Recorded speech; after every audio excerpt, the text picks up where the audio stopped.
Hello and welcome back to the GoLoud sessions. GoLoud is your home for podcast, radio and music. I am delighted to be joined by my next three guests. This interview was a very long time coming. Life got in the way, but I am very excited to be chatting to the hosts of Please Do Not Swear, Ireland's premier Big Brother recap podcast. I think that's a fair description.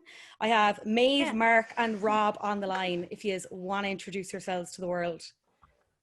Yeah, who wants to go first, guys? Mark, you go first. I go for it. I'm Mark, hello. I don't know what else to introduce myself as, but I'm in lockdown in Drogheda in my family home now, having the best time. And I'm a bit of a, I guess I do design. I'm a bit of a graphic designer. Artiste. Graphic design is my passion, so... I do all the bits for the our Instagram for the podcast, all the designy bits. So the visuals. The visual. The man behind the art. The Picasso of Please Do Not Swear. Yes. And also I'm the baby of the group. Just slightly. You have to get that in. The other two are old. The youngest always has to. I'm the youngest in my family as well, and I don't let anyone ever forget it. No. Yeah. Okay, well, I'm Maeve. I'm the oldest. Fried and left on the sides. That's me. I mean, that's pretty much it. I'm here with my two lovely co-hosts. I'm off work this week and because I had loads of days to use up. So I'm just kind of, what are you going to do in level 5 when you're off work? Just a lot of sitting in a different chair in my house. Really appreciate that you cleared your schedule for this interview. Especially. Really, really considerate. Have to take the whole week off to prepare. And I'm Rob. I'm the middle child of Please Do Not Swear. I do all the the podcasty bits in the background, like the uploading and all that. And I'm newly working in marketing, which is a cool little pivot that's happened over the last few months to go alongside this. And it's really cool because we've been best pals for 10-ish years. Oh god. Yeah. And we were 10, not 10. Not 10 years. We were sweating to start a podcast, so it's been fab to have this to do over the last 7 months. I've just been so crazy. So for anyone who isn't familiar, what is Please Do Not Swear all about? Big Brother. Yeah, Big Brother, yeah. So it's about Big Brother, yeah. It's kind of like retrospective watching of Big Brother, because obviously we haven't seen we're talking about the peak Big Brother when it was the biggest. We were all kids. So it's a retrospective of us kind of rewatching what we saw as kids, and it's 20 years. So much is different in terms of reality TV and what was allowed to be shown and what was the kind of topics of discussion and stuff. So Please Not Swear again, I guess, is just our reaction to reality TV 20 years ago, but in particular Big Brother. Sure. And I'd say the three of us are generally quite ardent reality TV fans, and Big Brother, I suppose, is the original reality TV show that we all remember from so long ago. And I suppose because there's so much in each season, none of us would have ever gone back and rewatched any of the show in the last 20 years. So we're really just kind of rewatching it for the first time since then. So it's an interesting experience because there's some stuff that I'd say hasn't aged that well. Not particularly, no. We're always trying to find the balance of, is this problematic to talk, do you know what I mean, to talk about this, or it's a totally different beast to reality TV now. Yeah, for sure. But I think that is the thing with a lot of recap podcasts. It's kind of good to look back on that and be okay, this is why it wasn't great, but at the same time it's very much a product of its time, especially with something like Big Brother and it just being this absolute juggernaut and the blueprint for so many other reality TV shows. How have you found watching it back? Because what series are you on now? 3. We're just finishing up season 3. We're booting towards the end of season 3. Next week will be the finale of season 3. Very exciting. Very Which would be exciting. the Kate Lawler years, which I think is like when it really hit its peak. It's like Kate Lawler, Jade Goody, Yeah. Alison Hammond, Alison Adele Hammond. Roberts. Oh, it was such iconic. yeah. I think some people forget that that's where she, like myself That's where she included. started, Yeah, only recently because I was watching obviously the recap shows that were on TV over lockdown, the first one. And I was just like, oh, I completely missed that connection. I just thought she was always this amazing gal who was on This Morning and just funniest internet person ever. She got booted out second. Like she was an early out on Big Brother as well, which is so funny. But like, yeah, it's funny. Like I think the main thing that I like strikes me, like you kind of notice the contrast between what you see on TV now versus what was like what would have been on then. Like, and you wouldn't notice it kind of gradually changing over time. But I think one thing that really, aside from like a lot of the conversation has moved on around like what some of them are talking about, it's also just like there's a really like tabloidy aspect to it that I kind of noticed, like the booing crowds when someone comes out, and like it's really like pantomimey. And then like say for example, if there's someone who's like not that popular with the public and they get evicted, like Davina sits them down and goes through all the like front page headlines, like absolutely slating them and stuff. And I just don't think that's really something that you'd see now. But it's really like hammy in a way that I don't think you see these days. Yeah, I remember. Do you remember we got Anna Nolan on for season 1 as our guest, and what was fascinating about season 1 is that they had absolutely no reference to what has come before. It was kind of the first big, they had no idea what they were getting themselves into, number one, but second, they had nothing to reference off apart from the original Dutch show.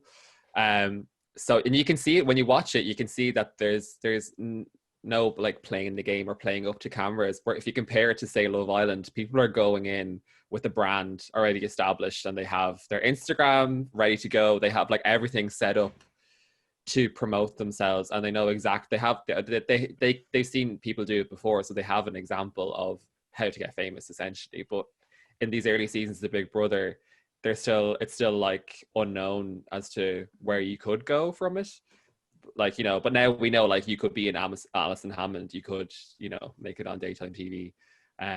So that was interesting because it's kind of, I remember Anna saying it was quite innocent and quite, you know, pure, I guess. There was no fabrication of stuff, but that does change, and we're starting to see a change in season 3 already, as in like people absolutely, like, because we're watching them in such quick succession, we're seeing the boom happen really quickly. The budgets are going up, it's getting much more hammy, people are getting much more aware, and it is really interesting to see that kind of evolution happen so quickly over what was just only 2 years of the show.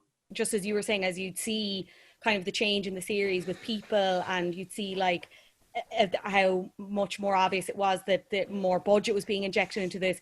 Even the way like the house became like a character in itself. I remember because I was kind of late watching it as well, because I was a bit younger and my mom was like, you can't watch that, it's not suitable for you.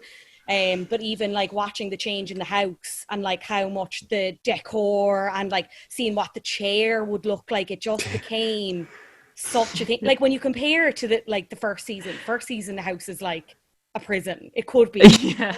It's a prison. It really was like just such an uphill ascent for the show. Yeah. But yeah, like the house they're in now as of season 3, like they kind of like, it's funny like finding all these like tidbits going back, but they had this original house that they only had for seasons 1 and 2. But they had this big, really long, like on the eviction nights, it was always really painful because like the house was there, it was just like one story, and then it was this really long walk across this like bridge that goes over a river and then over into the studio. So Davina would be like sprinting like flat out trying to get drop your bags and run. she'd be screaming, drop your bags, and like they'd be saying hello to their family and all, and then obviously the 2,000 bops are playing in the background, like it's just chaos. And the dogs.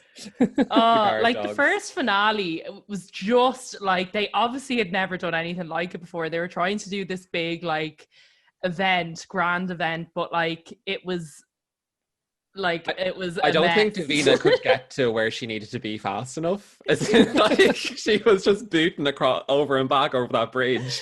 Yeah. But then they moved to the fancy house that we kind of know now in season 3, and that stayed as the same house for like the rest of the season. So that's the one with the big stairs going up that everyone remembers, like someone coming out and it's like either cheers or boos. So like I think the new house lends itself really well to like a dramatic exit and like all of that. And it's interesting, like when you're saying how, like I was reading about how the use of the house changed over the years, that there was all sorts of like psychological changes to how the house was designed. And obviously in this season we had, I don't know if you remember it, the rich poor divide, where for 4 weeks of the season the house was split down the middle between the ones who had the big shopping budget and the ones who had none. And like we were watching it and it was like, this is pure torture by the producers. Absolute like abuse. absolute abuse. I Like, don't if know you- if that you would can fly now. You can kind of compare it to like how the producers of Love Island stir it up basically and create scenarios that aren't real just to get reactions, which is awful. But when you compare it to literally depriving people of food and a shower and hot water, it's a different story, I think. Slightly different kettle of fish, yeah.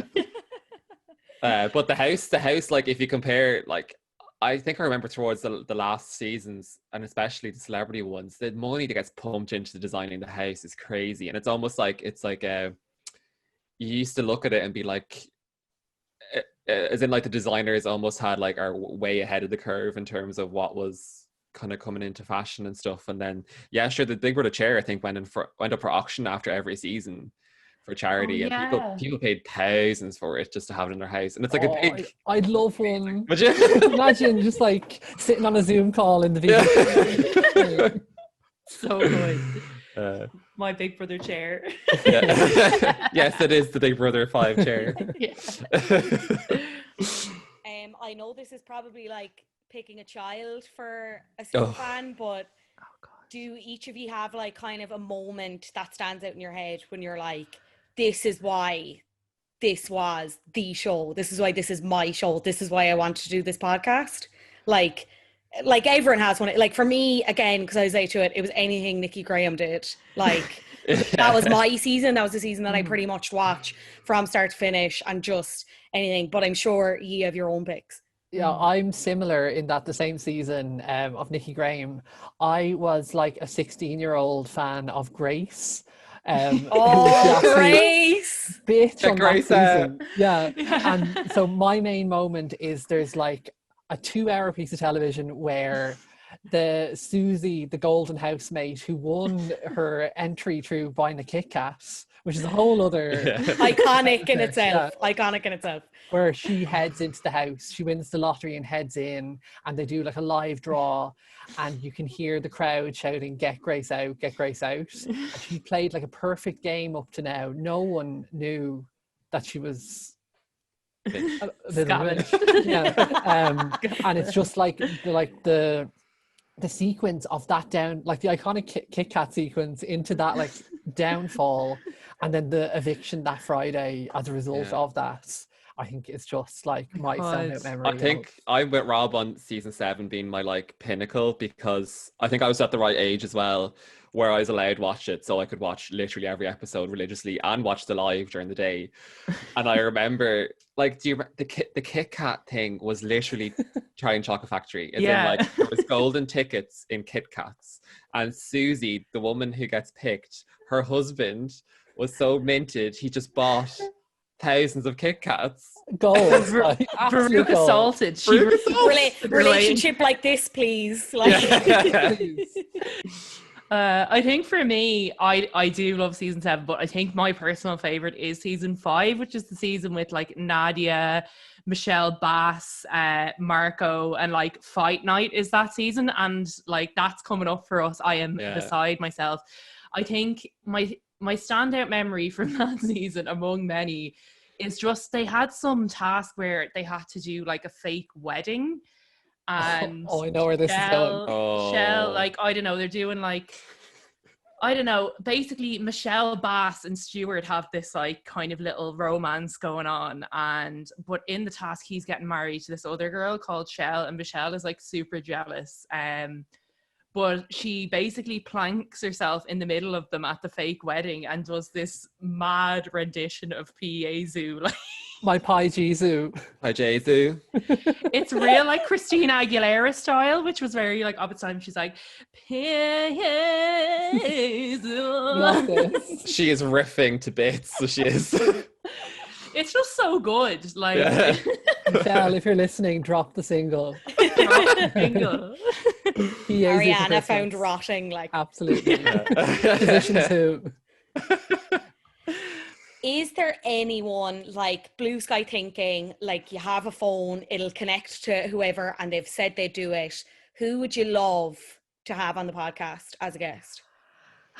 Okay, for me, it'd have to be, now this is going way into the future, a double whammy of Gemma Collins and Tiffany Pollard from Oh, God. 17. Oh, imagine that call. Like, we wouldn't be able to handle it. I think it would be above our ability to even be able to run the interview. But imagine. We wouldn't be able to speak. Yeah. I think mine would be Aisling from season 6, because she's Aisling. She's gas. I don't know what to say. I think she might be problematic though now. Yeah. Mildly, but she's Aisling. Aisling! You have to get her. The ghetto superstar. Yeah. Yeah, because she came back for, what season was it that she came back for? Was it a celebrity season where she came out of a Christmas box? Yeah, where she basic rations for a basic bitch. Yeah. Oh, such a good line. Like, oh on my God. tombstone, basic rations. I'd love to chat to Nadia. And like the first trans house of winning Big Brother as the first trans houseway, and the experience of that and the experience after that. I'd just love to hear her thoughts and her perspective on the whole experience and after of it. Finally, there's always talk about reboots, and like obviously there was the big move when it inevitably moved to Channel 5 and the changing of hosts and all that jazz, and it's Big Brother has come and gone in a lot of guises. It's currently off air. Where do you stand as super fans of the show, but as reality TV experts as well? I think there's kind of a, what's the word? Like a, not time limit, like shelf life on all these shows. Do you think Big Brother can come back, and more importantly, should it in 2020 or beyond? I'm of the opinion that for some reason, I don't know why, but Celebrity Big Brother works now so much better than normal Big Brother. And I think if they're going to bring back Celebrity first, continue with that, because I don't know why. I think we can all say that, we like the Channel 5 main show, weren't really clued in on it at all, but Celebrity we would have been. But yeah, I don't. Well, yeah.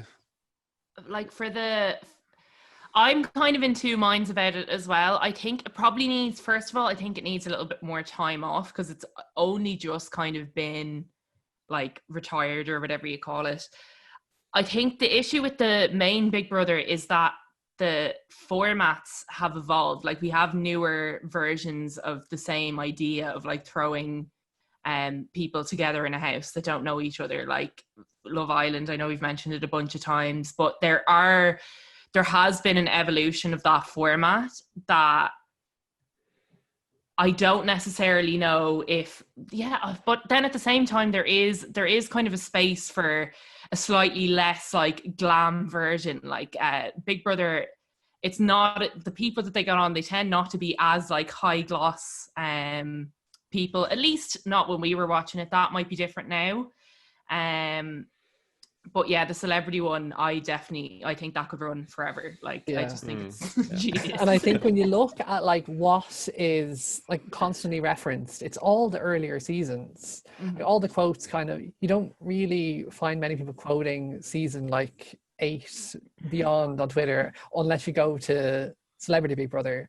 Whereas the earlier seasons were of a moment, and I think they have like a special place of nostalgia for people. It's kind of, for us, we started this in February, just before we went into lockdown, and it was kind of like there was just this surge with the new show on Channel 4 with Davina and Rylan looking back. There was this kind of surge in popularity and nostalgia that we weren't expecting when we started the podcast, that we kind of rode that wave as well, which was fab. But I do definitely think it was of a moment, and it does need a little bit more time to breathe. It's And again on like the subject. Oh, sorry. Sorry, if you just think what would make it different to, say, Love Island, say that's the #1 reality show at the moment, where Love Island is quite similar to Big Brother, but then it has that extra layer of, you know, relationships and drama and like all that on top of what the format of Big Brother is anyway. So it's almost like it wouldn't be enough to keep up with what's the standard reality show now. But, you know, it could be just a format change. But yeah, probably more of a break to kind of get that hunger for it again from people. But yeah, it's hard to know. And actual last question now, just on the subject of Celebrity Big Brother. Is there a celeb for each of you that hasn't done it that you would love to see in the house?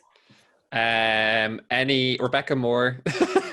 Oh yes, absolutely. or Sophie, or both of them. They should go in as a pair, like Sam and Amanda, like Yes. a twin joint. Oh, A mess. That would be absolute chaos. They would definitely win, like they would. 100%. They would. They're so nice as well. Like, Yeah. oh, I'd love it. Yeah, I think that there's no beating that, is there? That's No, it. like- Yeah. I'm just trying to think of what gay icons haven't been on. The petition starts here for the two gals anyway. We'll get them in. yeah. Oh yeah. Guys, where can people find Please Do Not Swear if they want to find out more about you and give you a listen? A little listen. Well, we're on all the major podcast platforms, so Apple Podcasts, Spotify, Google Podcasts, what have you, all of those. And then we also are on Instagram at please.do.not.swear. And yeah. There's a link there in our bio where you can see all our platforms that we're on. So choose your streamer, I guess. And yeah, choose your fighter. We also have an email if you know, because we actually can help you watch the show if you want to watch along with us. So it's please do not swear pod@gmail.com. That's everything, I think. And we have a website as well. You can actually watch on the website, can't you? Yeah, there's a link to watch online. Please do not swear.com. And we're also on GoLoud. Yay! Oh yes, we are. Yay! You sure are. You sure are. Guys, thank you so much for joining me today. That was Maeve, Mark and Rob from Please Do Not Swear, which you can listen to right now on GoLoud. As I said, they are hurtling towards the end of season 3. You have loads of time to catch up or join them for season 4, and it's sure to be very exciting. Tune in for the next GoLoud session, which we'll be coming to very soon. Thanks so much. See you soon.